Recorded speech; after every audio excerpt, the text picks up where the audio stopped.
Ladies and gentlemen, boys and girls, welcome to another deck tutorial video where I'm going to be showing you a really good deck that, if you're having a tough time as Russia, as many people are, then this deck might be for you. So, it is called Heavy, because a lot of the stuff is pretty heavy. I mean, heavy infantry, heavy... you'll get the gist. But essentially, I've had a tough time playing Russia 2. I've had, I did have, I think, 10 games and I lost, 8 of them. I won 2 unclean games, but that doesn't really count. So, last night, in the battle that you might have seen recorded, was my first clean Russia win. And to be honest, I did it using this deck, and this deck absolutely clapped. It was beautiful. It worked so well. So, I'm going to talk you through it. I'm going to tell you its strengths, weaknesses, and essentially how to use it. We are going to start off in the Recon tab as always. Kicking us off are not the Spetsnaz VMF, but the Diversanti. Essentially, laser designators, you've got choice of either the VMF or the Diversanti, but the Diversanti and the only guys with the extra 3 stealth. Obviously making them a bit more sneaky beaky. They're actually not a bad choice at all to go as the ambushers, because obviously RPG 30s, they're really good against stuff like Bookers, basically lightly armored vehicles where the APS blocks it. So in all fairness, this is very good for that. But for the price of 100 with a 4-man feeble squad, even though the armor is 10, you're much better off with the Morskaya Piechota for 75 points. That's a lot of RPG 27s. Granted, those will get stopped partially by the APS. It is important though with the RPG 30, with its APS penetrating ability, it is actually very good that the first hit, which is the one that will go through before smoke activates, is going to be the one that introduces the shock to the vehicle and reduces its health by about 50 and potentially does component damage as well. So that first shot is crucial. So by all means, if you want to use more ambushers, be my guest. They are actually kind of they're not underrated. I think people do understand that for 100 points you can do some more stuff, but it is a very good squad. The only problem is this is realistically the only 3 stealth team that you get with a laser desig. Therefore, it'd be a shame not to use it in that configuration. You do have quite a good selection of recon in this deck. We're going to talk through the other stuff later. Spetsnaz VMF, one of the best fighting infantry recon squads in the game, for sure. This can go toe-to-toe with most regular infantry squads, can actually give some specialized CQB infantry quite a hard time. 10 armor, 6 men, so 30 health, very good weapons. A machine gun, 2 snipers, marksman rifle, snipers, yeah, whatever, same thing. But these machine guns can actually be fired on the move, which is really good. So if you look here, there is no stop to shoot. Not for the marksman rifle either, so yeah, it's pretty damn good. It can also 50% cover, that's pretty useful too. Again, the option is to have these guys on fire support, which you get 2 50 cals and 2 very good marksman rifles. I wouldn't recommend it because it's 150 points, but you know what, if you want to have some fun and stick 2 of these squads, by the way, 300 points is a huge amount for snipers, 450 cals firing will do a huge amount of damage, but bear in mind they lose a bit of armor, so not ideal. Anyway, we're going to keep them like this because obviously they retain their laser designator and they don't even get extra stealth, by the way, when they're in the fire support role. Yeah, it's a really good squad. I absolutely love using it. Now, they are brought in on the BTR-90M. The reason it's an M is because you want to absolutely have this turret. It allows you to fire on the move. You are welcome to have the Berizhok. Is that coast in Russian? Anyway, my Russian's fluent, but I do forget some words. Berizhok. Yeah, Berig is coast. Berizhok is like coasty? I don't know, Russian guys, correct me in the comments, please. But anyway, this is great because obviously you get cornets. They're not the better cornets, they're not the cornet M's, but you have to stop to fire them. And when this vehicle is so paper thin, it sometimes can be an issue. Not always. Bear in mind, obviously at 1,600 you're going to outrange tanks, but some tanks can fire 1,400, so 200 meters is an easy gap to fill. However, with the speed of this vehicle, and again it's light armored, you're better off being able to fire and move, and this is 1,500 for this Archon rocket, which is still a very, very reasonable rocket, by the way. It does pretty good. But fire on the move, big win. So there we go. That's the BTR-90s. Obviously, 7 men in the back isn't perfect because you can't get stuff like 2 of these guys. They're a 4-man squad. But Marskaya, Cherny, yeah, that fits in the back quite comfortably. The UAZ Kozliks are beautiful. They are so, so beautiful. By the way, I only have 3 recon squads in here. This is obviously a form of recon. It's a stealthy squad, but it's not a recon specific squad. And that's because I have this vehicle. Now, it potentially might be worth getting an extra one, but obviously I can't afford it. 75 points is a fair amount. Like, it is actually a very good option to have this, run around the back lines, just fucking shut up, basically. That is a really good option. It's got great line of sight, but you can do that with BTR-80s as well. What I'm going to keep this as is my laser designator. Again, you can do it with for a cheaper setup. There you go, 60 points for basically a similar function, but you obviously lose that extra range. You can have this vehicle, 55 points, 2,400, but my god is it painfully slow. So that's why I've settled on this vehicle with the quad as the machine gun. I would love to have this, but I'm going to use this. Bear with me and feel free to change it as you see fit. For this one, I'm not too bothered. I understand that some things are situationally dependent on preference. I've got 2 Corsairs. It's the only drone I can have, but essentially this little... it's a very stumpy looking cute drone, to be fair. It's like, you know, Cars? If, you know, the film Cars, where Lightning McQueen, etc. Kapow. If Cars had drones, this is what they'd look like. Kind of cute. Anyway, 2 of these drones are for clearing out back lines, obviously laser designator as well, super useful, 3-kilometer range, and yeah, essentially this is just for clearing out back lines and trying to find snipers. Russia does not bode too well in the drone department, so yeah, I rarely use them for anything else. If I am to use them for other purposes, it's going to be to do a suicide run into the enemy lines to try and see, you know, get some information that I might need. I forgot to mention the BTR-82 is in this tab. Usually you'd expect to find it in the infantry tab, but I've actually had to cut out a lot of vehicles from this section and put them in here because I just did not have the points. That's actually a very good tactic. If you're struggling to get infantry, then you can cut some vehicles out and put them into the recon tab because this doesn't get filled out as much as this and this and this and this and this usually does. But anyway, talking about the BTR-82, it is a fantastic vehicle. 8 men in the back, which is a huge advantage because, like I said earlier, 4-man squads like this, this, and this, you can fit 2 of them. You can double them up. Obviously, SSO is an 8-man squad, you can get that in the back as well. And you can fit your usual suspects like the Chornaya Morskaya Piechota.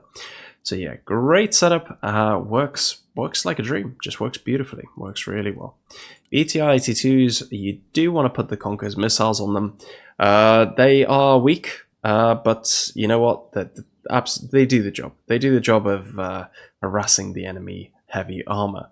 You do have to stop to fire them, so basically these are like a desperate last-ditch effort to do some damage. Or again, if you can get a flank or around the back, even better. They also work really good against AA and RT, so if you can get these guys a bit deeper into the enemy lines, brilliant stuff. Spetsnaz GRU. So, you might be shocked, why the hell do I have them as double verbers? Good question. Let me answer it for you. As you can see, I don't have the double Igla guys. So double Iglas are 90 points, right? So Iglas are fine. They're very good. They're capable. However, a Verba is the best manpad in the game. 6 armor, not ideal. 4-man squad, good, but you know, for 90 points, the difference is 130. Sorry, the difference between 90 and 130 is 40 points, right? For the sake of 40 points, you get a very, very tough, capable infantry squad. 10 armor, stealth, and good vision. This is the rare situation where double Verba actually works super well. Obviously before the nerf of the RPG-28s, I used to run them with 6 RPG-28s. However, nowadays, it is just a double Verba. You can obviously choose to have it in the mix setup, and it's a decent option, in all fairness. However, that's more for like just a generic infantry opener. I'll stick to my setup here. Very survivable squad, will survive most of the game, and will do a lot of damage with these verbers here. AK-15s, 7.62, one of the rare 7.62 weapons Russia has. Very good, VSS, very good. Basically, this will wipe out a lot of infantry squads. This will go toe-to-toe with Marines, obviously 13 Marines. This will, I think, most of the time win, because obviously the stealth, you get to sneak up on them and, yeah, annihilate them. So, yeah, it's a very, very tough fighting anti-aircraft squad. I use it as a force multiplier, it just works beautifully. Trust me on this one, it's a very good way to go. Again, don't blame me if you choose this, but this is great. Now, I didn't talk about the Kozleks earlier, and I will do now. These are 45 points, they're a beautiful suicide unit to throw into the enemy back lines. As you might have seen in the last game, with these bad boys, again, 45 points, I killed an MLRS, an Iron Thunder, and I nearly killed, annoyingly didn't actually get there, was a Pack 2. The Pack 2 I didn't kill was because of my bad micro. It managed to escape alive before the air cavalry arrived. But anyway, yeah, tiny little card, it just works great. This big boy machine gun on it is beautiful. 900 meter range, 14, is it? Yeah, 14.5, it's actually bigger than a 50 cal. Great, just perfect little suicide unit. Obviously, you might get lucky and trade, and great. And if you don't get lucky, then they're only 45 points. Who cares? Love the Kozleks, means goat, by the way, in Russian. Just a great vehicle. I mean, again, for 0 extra cost, you can actually put an ATGM or a recoilless rifle. And the SPG-9 is great, in all fairness. I really recommend it. The only problem is you lose the anti-helicopter capability of this machine gun, which is actually significant. It's not something to laugh at. Same with this. So that's why I just keep it with the heavy machine gun setup. Sorry, did I talk about other squads? No, I didn't. PDSS, I love the PDSS. If only they had a laser, they'd be the, they'd be my go-to guys as opposed to Diversante. Obviously cheaper by 10 points. Morskaya Razvedka, I love these guys too. They are fantastic. The 3 RPG-27s do let them down. So 70 points for 5 men, or for 7 men, 75 points with 5 bazookas. Yeah, you go for the Morskaya Piechota every time. I know they have stealth, etc., and I know the suppressed weapons do more damage up close, but ultimately, this niche is filled by other units, so it's absolutely not worth it for me. Yeah, also, yeah, we've talked about those, so there we go. I think the Recon tab is pretty well explained. We can move on to the infantry. Now, I'm actually very, very proud of the infantry tab that I've got going here. Morskaya Piechota, one of the best general infantry GI units in the game. 7 men, 8 armor, really good, 2 machine guns. These machine guns, don't underestimate them, actually pretty decent, even though it's an LMG.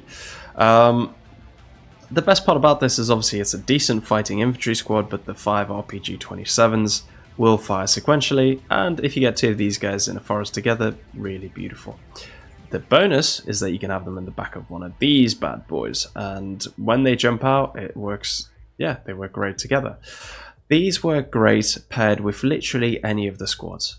On their own, they're absolutely fine, but they're not as great or fantastic as when they're paired with the other stuff. So, yeah, when you're using them, it's a really good idea to never have them on their own, essentially. They are a cheap infantry squad, relatively speaking, and the more of these, the merrier. BMP-3. Everybody knows what BMP-3 is, and I think everybody is sick of seeing these bad boys spammed out. I used to run them with the Sodomer and with the Stora Jammer. 85 points, obviously you might think it's not a huge difference, but it does add up. The Sodomer gives you a bit more accuracy, but then, other than that, not really much else. Oh yeah, and a slightly better missile. And more range on your HE 100mm shell, to be fair. That is, it's decent, but it's not life-changing. The Stora, I used to always run it. I couldn't live without it, but the thing is, the 30% ECM no longer works against javelins or bazookas, or obviously it shouldn't work on bazookas, but yeah, it works on toes. So basically, the only thing this works on, it doesn't work on Hellfires. is toes, which, I mean, American players just spam javelins and hellfires these days. Toes are rarely seen on the battlefield. So when that's the only thing that you're facing, which is a very rare threat, I don't think the 30% ECM is crucial. I really don't. So I don't run it. 65 points is obviously not a huge difference from 75, but there's literally no point. It's not worth it.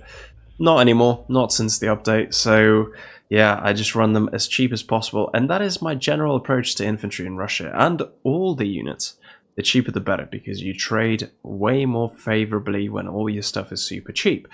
Now, it's a shame. I'm not the biggest fan of spam tactics, but again, I haven't lost a single game as America yet, and I haven't even had to break a sweat, because people are still using expensive Russian units, and they're just getting picked off, and their point balance or their income is lower, and they can't, you know, get a good front line going again. It's just, yeah, no, it's just not working anymore. So you have to focus on the cheaper, more effective units. Chorny Birety are actually a fantastic unit that I would like to spend a bit more time talking about. Now, for 70 points, they're great because you get a grenade launcher for 800 meters, that's really good range, and a machine gun for 600 meters. This is a good option. This is a better option because essentially you concentrate these guys on being a CQB squad. 7 rifles with, again, 7.62, so point blank range, i.e. in buildings, they're going to do a lot of damage. Obviously shotguns will do more, but you know, if you close the gap, they're great. When you have these at long range, you sort of, I mean, it's still very, very good, great, capable squad, but obviously the 4 AKs that you have with the good damage become a bit more useless at that range. So you need to bracket yourself. Either you go for long range or short range. There's not much in between. There's no point having the capacity to do both, especially for this squad. Now, the thermal barracks launches that you get in this setup as well are so absolutely worth it. Yeah, there's only 5 of them, but these things will do a lot of damage to vehicles as well, or at least trigger APS, meaning that these RPGs can also do some damage. Again, it's a force multiplier. You never want any of these squads on their own. Even the SSO, you can't have them on their own because if a tank drives up close, they're dead. So they work great, especially when combined with all of these together. It is one of those decks where you want one of each. So yeah. Anything else to say about that? I didn't think so. I think they're pretty straightforward. A very good, elite, tough Russian infantry squad right there. Obviously, by the way, these firm barrack shells, when they fire at infantry, they rip them to shreds, mate. They do really well against them as well. AGS 17s, right. Grenade launchers, great. 2 of them, even better. When you fit 2 of them into one vehicle, into one, BTR, even better. 4 grenade launchers will rip apart a lot of infantry. Now, this is a perfect example of what I was talking about before. You either want a squad sort of at long range, which is these, or at short range, which is these. They complement each other really super well. For 100 points, 4 AGSs is going to put the enemy in a world of hurt. Obviously useless against vehicles, but yeah, there we go. SSO, right, the SSO are great, especially for this cornet. Now, again, obviously it is an anti-infantry, it's a high explosive guided missile, but if you hit a vehicle, a lightly armored vehicle, it is capable of one-shotting quite a lot of vehicles, 15 damage. So a lot of transport trucks and Humvees, etc. will get one-shot clapped, which is ridiculous when they don't get one-shot clapped by other stuff, but that's a different conversation. This is more of a long-range squad. Close range, these AKs aren't that good. But essentially 2 machine guns, sniper, and the cornet, which is obviously what these are best known for that cornet. I love that cornet. You get 8 missiles, which is huge, and essentially if you set this up in a back line, this will keep firing non-stop, and it will keep on doing a huge amount of damage to enemy infantry. Yeah, this is great. This is a very, very good squad. You absolutely want all 3 of them in. K-17. The purpose of this K-17 is to fire ATGMs.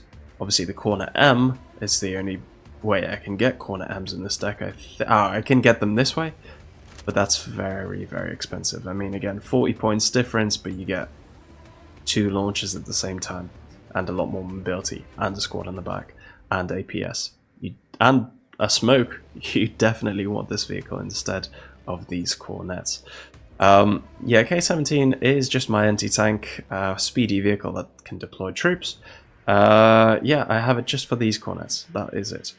And for the transport. And for the fact that it can cross water. Win. The Metis. This gets overlooked quite a lot, and I understand why. But with a machine gun, 7 rifles, and 2 launches, it's actually really good. Like, it's surprisingly effective. Obviously, these fire basically one after the other, and they don't do a huge amount of damage, but enough against, you know, spam tactics, or if there's stuff like Bookers. Yeah, this is where this excels. A lot of these struggle. Again, you want to combine them all together, but singularly, on their own, a lot of these guys will struggle against spam. They might be okay against like heavy pushes, heavy slow pushes, but this is the one that helps you clean up all the spam that the enemy throws out. So yeah, great squad, very limited range, but still pretty damn good. SPG-9, very interesting weapon. I actually really like it. It works really well. It's so good. Like the SSO, it's so good at being at range and just chipping away at enemies. Enemy vehicles obviously do suffer a bit of damage, but it's way more effective. It's heat or a chi shell, whatever you want to call it, that just keeps chipping away at infantry. Again, 4-man squad, 120 points. You get 2 of these firing. Yeah, it does pretty well. It does really, really well. Really love these guys as fire support for the rest of your team. The Conkers is your anti-tank harassing thing. You can upgrade it. I'm not gonna. I don't see the point. There we go. So this is the ATGM that is actually going to keep the tanks at bay. But like we've established, we've got ATGMs in this, we've got ATGMs in this, and we've got ATGMs in the BTRs. So the ATGMs are more, well, and the Metis of course for the closer range spam, but yeah, more dependent on the vehicles. Oh, and this of course the BTR-90. But yeah, I am a bit more dependent on the vehicles for the provision of ATGMs in this deck. Another vehicle in the vehicles tab that's going to provide the ATGMs against infantry and against vehicle is this little Conkers vehicle. Beautiful vehicle. Don't upgrade it because you lose the anti-infantry capability at range. And plus the cornet is not the M, so again, you lose on the benefits there. Keep it as the Conkers. It works super well. Spam these bad boys out. I mean, they're super cheap. Just spam them out, spread them out. They will keep picking away and trading very well against American infantry and lightly armored vehicles running around. Trust me on this one. These are really, really underrated. T80. Right, okay, you might be thinking, Lima, my god, are you crazy? Because you've got a T80 with paper thin armor, and yeah, there's not a lot going for this vehicle. However, yeah, a lot of people would probably suggest that you upgrade this to the 240 point, basically 100 points, okay, 85 points more. But that is where you're wrong, kiddo. Whatever you do, don't put these upgrades. I understand why a lot of people go for this, because they feel a bit more safe and secure with this extra armor, but ultimately it doesn't give you that much more benefit, especially as we've established that javelins target the top, and yeah, there is a bit more armor on top, but it's not going to stop a javelin or a hellfire. So what is the point? The front armor is going to get penetrated no matter what, from other tanks, by the way.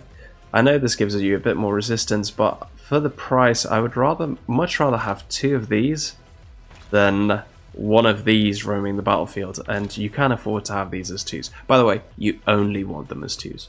When you have more of these as well, don't forget you do get more smokes, more machine gun support as well, but ultimately, more cannons on target does more damage than 1 improved gun. So that is absolutely something to bear in mind. The gun itself is absolutely fine, by the way, and the best part about the T80 is that autoloader, which is faster than the T90 or T72. So yeah, this really does help you defeat the Booker spam for sure, which is a big problem. I think that's what a lot of Russia players struggle with, is the Booker spam. So yeah, works really well. PT76s, by the way, don't overlook these. I mean, they're ridiculous. For 30 points though, they do a lot of damage for 30 points. Like, really, not bad at all. You can stick a 57mm cannon on them as well, again, to help you with buckers, but bear in mind this is paper thin and this will die super quickly, no matter what. For 30 points, you can just throw a couple of these guys in. They're more of a meme, but it's a good, funny meme, so why not? What's its swimming speed? 20 kilometers an hour. The Tauros is also actually a very, very good option. 45 points for a big boy cannon. Again, that is the same penetration as the T80.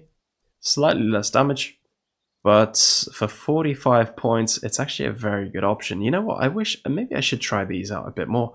Essentially, you just get a tank shell at a distance, by the way. You never want to close with infantry on this, but yeah, a tank shell that's going to keep firing and keep stuff at bay. The Rapier is a very good option. I really like it. It's also a very good option. Up armor, it doesn't really do anything, but it's also a very good option with the 57mm gun. And with 80 GMs again, there's don't do this. This is pointless, but this and this option are all very good. You know what? Let me just stick these in my deck for fun. Or maybe just one of them. Maybe I'll test it first. No, fuck it. Let's go the full. Yeah, let's go the full 9 yards. Let's stick one of these AT guns. It is a bit of a slow vehicle. Stick some go faster stripes. Yeah, why not? I'll stick some go faster stripes on this. Looks kind of cool.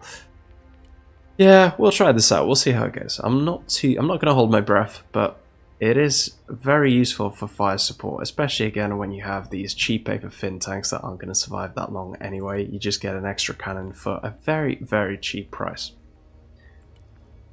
Yeah, very short, very small vehicles to have, but again, I think there's a lot of stuff going on up here that compensates for that. Support, right. S350 is, I know people didn't really like this before, but now it is one of the best. No, sorry, it is the best Russian AA system. The reason for that is because terminal guidance is obviously super effective now. Terminal guidance works. So basically, the only AA you really want is stuff like the Pack 3, the Buck, and this. You want only terminal guidance. Now, you do want to upgrade it. Unfortunately, you still need that extra boost in range. It's only 400 meters, but it does really add up. You get an extra bit of damage as well, which is great. But ultimately, the best part about this as well is that it fires 2 missiles per target. So again, the other terminal guidance, the Pack 3 also fires 2 missiles per target, and it can track 3 multi-targets, that's great. But essentially, with the stuff like the Buck, it'll only fire 1 missile. And it can't, the M3 can't one-shot aircraft. So it's kind of pointless. This is 100% the way forward. The way to play this vehicle is by keeping it on attack move close to the front line. Again, it has limited range and you don't really want to switch its radar on. You want to absolutely keep this thing moving, attack move at all times. Very, very, very, very capable vehicle, and it will do a lot of damage if you use it correctly. Again, close to the front line, like almost in the same position as your Tor, by the way. Or the same sort of, you know, behind your front line distance, just to keep that American F-15, F-16 spam at bay. It will do you wonders, trust me on this one. The Tor, everyone knows what the Tor is. It's a great vehicle. You don't need to upgrade it to the Panzer. The Panzer is better, by all means, but is it 50 points better? I'm not too sure. I'm not too sure. I do really love it, but they're both semi-active. The range difference is 200 meters, which when you switch radar on, I know the Panzer is 3 kilometers, whereas the Tor is 2.8 or 2.9, 2.8 I think. So I don't think it's worth it for the 50 points. I also can't afford it with all the other stuff that I want, but it is a very good option. The Tor still works great. It still has multi-targeting, which this... I mean, multi-targeting doesn't really mean much in this game, because you still only fire 1 missile at a time, but yeah. What the best thing about the Tor, the Tor in this configuration, by the way, is the fact that this vehicle can take a hit from a seed missile. 18 hit points is a lot. It makes this vehicle very survivable. It means that if you forget to switch your radar off and there's seed, you're going to survive the first shot no matter what, which is really, really useful. It just gives you a chance to keep that radar on for that split second longer, meaning that you will probably, hopefully, shoot down more stuff. But ultimately remember that I do have the Verbers from the GRU. Double Verbers still very amazing and effective and stealthy and camouflaged with their 2.5 camo that will help you do the job as well. So there we go. By the way, obviously with the stealth you can afford to put these guys in a bit more of a further forward position, and then this guy will clean up any heli rushes as well. Now, before I talk about the fire support, we gotta talk about the ZSU. Now, ZSU is actually really good. Again, very overlooked, but it's beautiful. With the Iglas especially, it just works great. The cannons work absolutely amazing. At a range of 1,300 meters, this can actually support your infantry super duper well. Obviously, you're within javelin range, so yeah, don't engage javelins, but things like frontline airborne stuff, airborne squads, marines, etc., you're going to actually harass them a lot with these guns. Obviously, I've only got 2 in the deck, and I basically use these for openers and, you know, for, again, wide open areas where these guns can actually light up targets. Yeah, it just works. It just works. You wouldn't think it, but for 85 points, this does actually do quite a lot of damage. A little bit expensive, but, you know, that's life. Obviously, up armor it, not for the armor, but for the extra... Sorry, for the extra HP, otherwise a javelin can one-shot this, whereas now it's a 2-shot. Yeah, just to make it a little bit more survivable. Really surprisingly great vehicle. Love these. Let's talk about the URL really quickly. Cool truck, 24 men in the back. That's a lot of troops in the back. Essentially, for your opener, 2 of these with supply, by the way, so obviously you drop off, like, I don't know, 8 squads with 2 of these. With supply, with a lot of supply in the back, escorted by these, it's a very strong opener. Highly recommend it. Now, let me talk about the Hoster. Very bizarre choice. I know it's a very bizarre choice, don't get me wrong, I don't particularly want to use these. However, they are a very good choice, and I'll tell you why. I'll tell you why. The reason specifically is because that they can fire the 3 different types of ammunition. So a much better option could be literally anything on paper, but the fact that this does fire the 3 different... By the way, what's this do? Yeah, this, I mean, yeah, you lose out on range quite a lot there, which is a shame. But yeah, the different types of ammunition that you can fire with the smoke. So obviously I used to run the Grad with smoke, but I think 4 Hosters can do that job as well.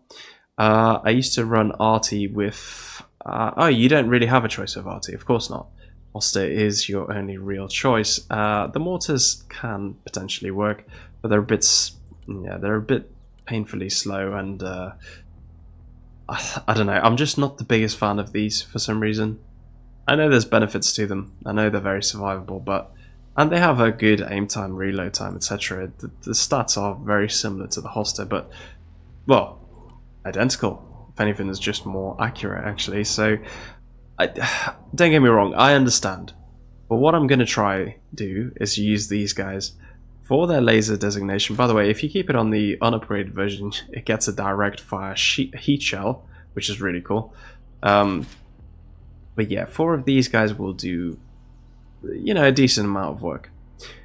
The Smirch is the one that's going to be providing the big boy fire support with those huge, highly explosive shells to hopefully wipe some good stuff out.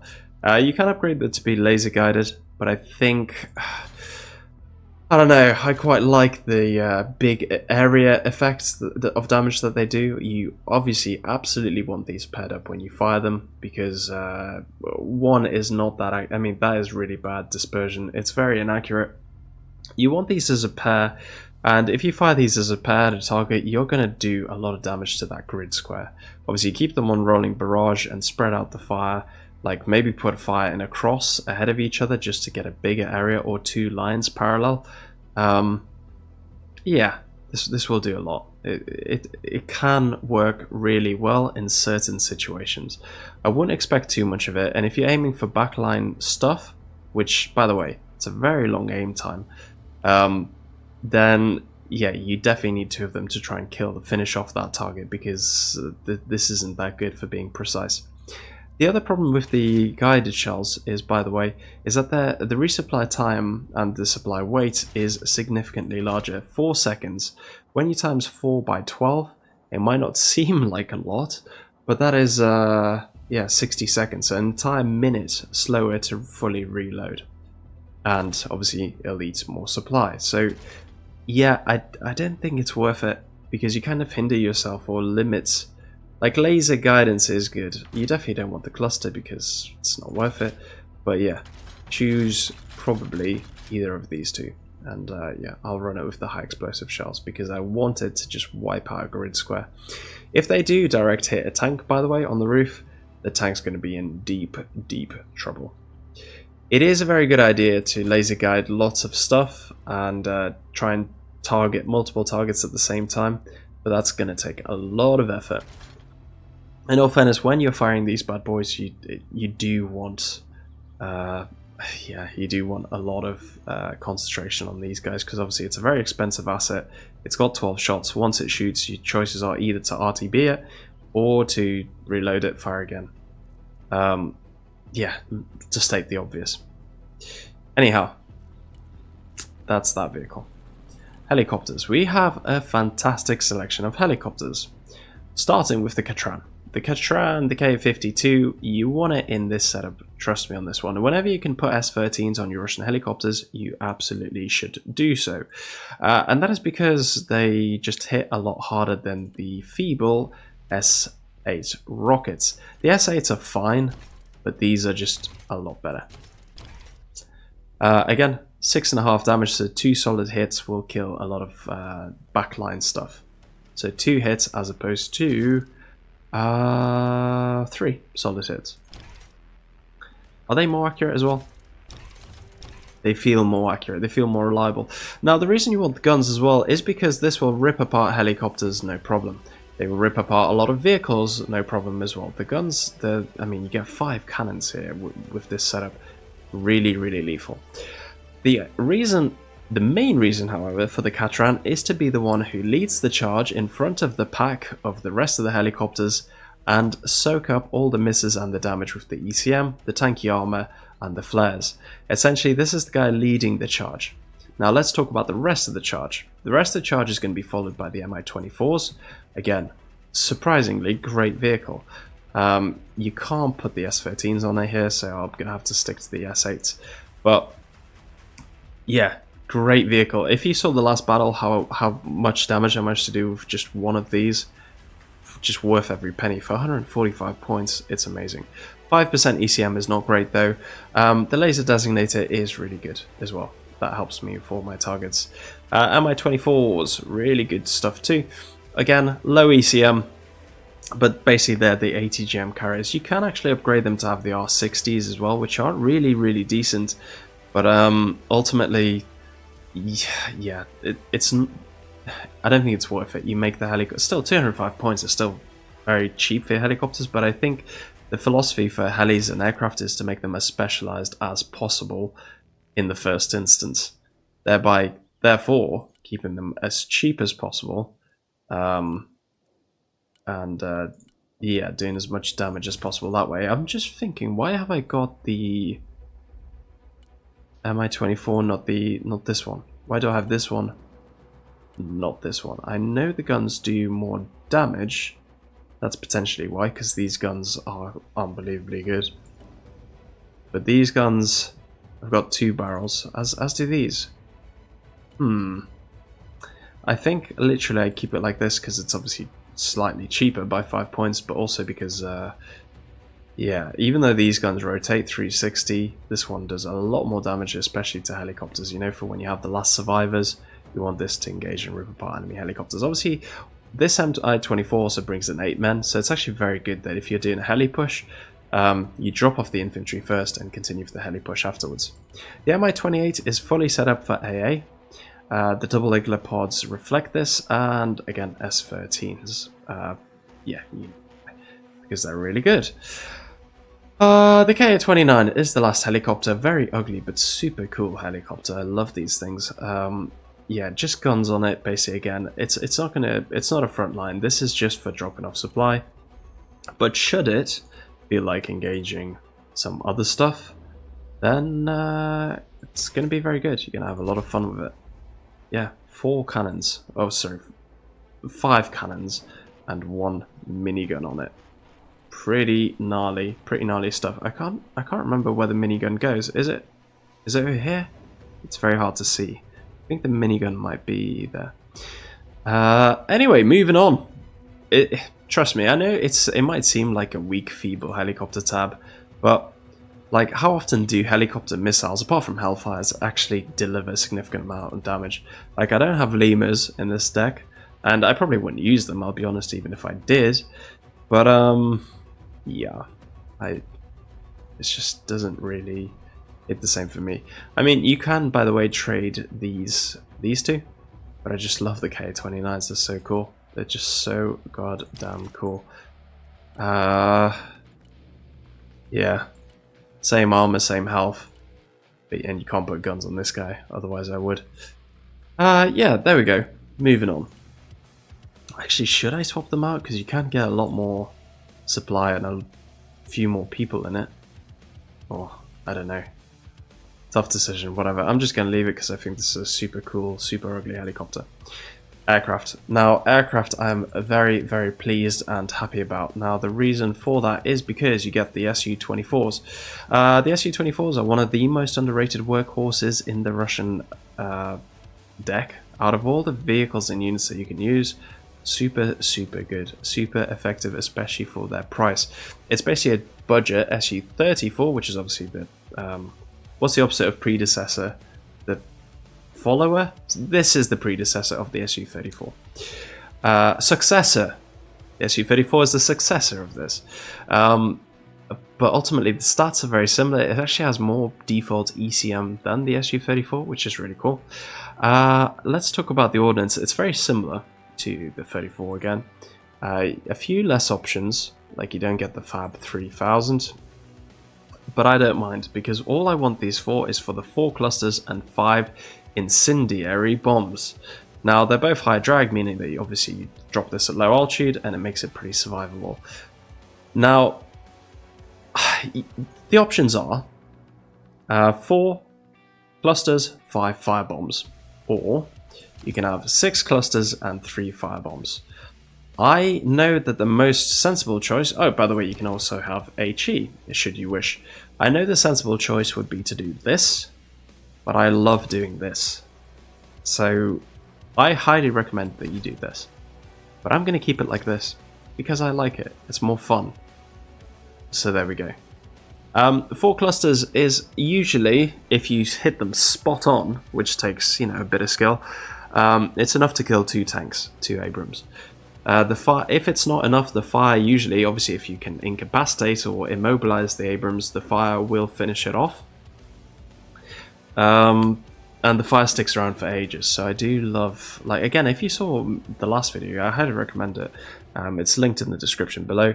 The way I destroyed the enemy's opener using just one of these guys was pretty savage, and it was pretty enjoyable. So yeah, I'm going to keep my 5 firebombs set up. Everyone knows that the Su-24 is a great seed plane, and again, obviously follows this guy into battle, provides some more cover and some extra survivability for the Su-24. Su-33, now these are my fighters. Again, a very weird choice you might think, but it is super cheap, and it trades really well. For 215 points, that's a lot of fighter. This will get shot down. Now, when it comes to dogfighting and aerial engagements, how it usually works is that the first missile will definitely miss because of the flares. The second missile might miss because of flares and ECM. And the third missile is basically going to hit regardless. So, with this setup of the weapons, you've got 4 R-27s ER. These are semi-active missiles, meaning you have to have line of sight on the aircraft, but that's okay because they're short range anyway. Very powerful, very good missiles, by the way. When they hit, if they hit, which isn't guaranteed. And these R-27s, which are heat-seeking or whatever they are, either way, fire and forget. They're fire and forget, which means heat-seeking, I think, in this game. Very good missiles too, at very close range, a lot of damage. This plane should, in theory, fire 3 missiles at the same time, and you can potentially kill an enemy plane with that. Again, when you're fighting more expensive planes, it's a very, very good trade. Obviously, you have to stay low altitude with this bad boy. And you basically can only dogfight basically not past the front line. You are slightly limited. But again, if you're just shooting, if you're using a cheap fighter just to clear out a drone, for example, this is your guy. This is your guy all day long. If you keep a fighter up in the air just for the vision and for scouting enemy aircraft, this is your guy. Again, very good high altitude range. If you send a pair of these into the enemy's back line, nice and early in the game, again, low altitude, sneak up into their spawn and try and do some damage, these will work absolutely just fine. But they're very good. They're very underrated. A lot of people do put bombs on them, and I understand why, but I like using these as a very, very budget cheap fighter. The other options for fighters are basically, well, these guys, aren't they? Yeah, you can have a setup like this, for example. Again, you will have all three missiles shoot at the same time, but it's just a bit more expensive, and you don't get that much more benefit. So yeah, this is why this aircraft is set up for bombs. This is essentially for targeting backline stuff. Again, 10% ECM makes it pretty survivable. What you do is low altitude, drop the bombs, obviously the plane will go up. It probably, maybe, possibly will get shot down. But yeah, this is for trying to take out very high value targets in the back lines of these big boy Cab 500s. It's also very capable of doing good damage to armored vehicles on the front line, making this more survivable as well. But I wouldn't count on it. It's a very risky plane to bring in. It's very expensive as well. So there we go. That is essentially my deck talked about. Yeah, are there any questions? Please ask me in the comments below. But honestly, I have had a lot of fun with this deck. It seems like an unusual combination, and it is. It's the reason I haven't been using Moto Coastal. I haven't been using it before the update ever. It is an unusual combination, but it just works, and it trades very, very efficiently. It trades super well, and yeah, it does just keep American stuff at bay, which is great. I'd love to hear your thoughts. Again, I've won twice with this deck now. Obviously, the video's not out yet. So, well, one of the videos is. The second one will be out. But I've won twice with this deck, and you know, I've got other decks like the new meta, which I still think is really good. It is still super effective. The Panty is great, but the terminal guidance with the... Yeah, this is still a very great, capable deck, by the way. But I've just been having a lot more fun and a lot more luck, especially with America's spam tactics, using these guys. You can still deal with spam like this. Both decks are super effective. But for now, I highly recommend using this one. Thank you for watching. Hope to see you next time. Bye bye.